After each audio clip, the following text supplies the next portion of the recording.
how could we do better? What could we do to make education more relevant to those skills that are required in the 21st century to really be successful?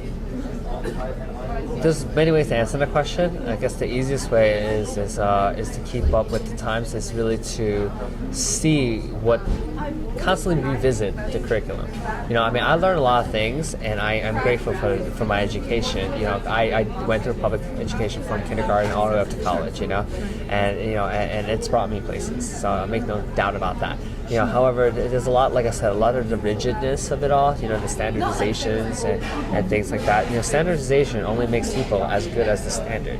It doesn't reward those that are above, and it doesn't help those that are below, because they just say, okay, you're going to get left back this year. You did not pass this test. And not everybody's great test takers, And I hate to see America follow the path of the Asian countries, because that's what they're doing. They're always memorization, testing. It's always been like that in China. It's like that in Korea.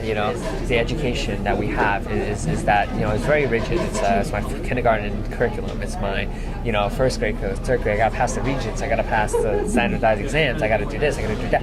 And so even all throughout college, it's you have to take this class. You have to go that route. And this puts us in a mindset, and it was very hard for me to break free of that. Is the mindset that we have to be following a certain path somewhere.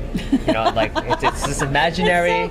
It's an imaginary slope that goes all the way up to the very end, and it doesn't end, and it has no plateau. It just every year is better than last year. It's all great. Everything's good, and that's the mentality that's been ingrained into us. Yeah. So that when we do something that is not 100%, we get worried.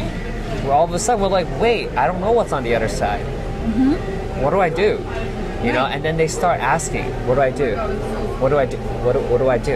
And when you start asking those questions, all you're speaking to me is that you're afraid of the unknown. In your education, you did choose to go into business. Is that right? Do you see that you do use those skills that have become useful, or is it more that you've had to learn them on your own?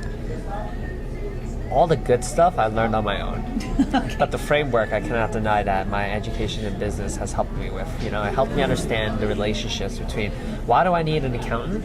What is this about? Why do I have to file these things with the IRS? What is this? Right. And those are the things that scare people. And because I kind of knew the framework, as in to say, okay, the government collects taxes on this, that. Because I understand the broader framework, I'm able to understand why I need certain things.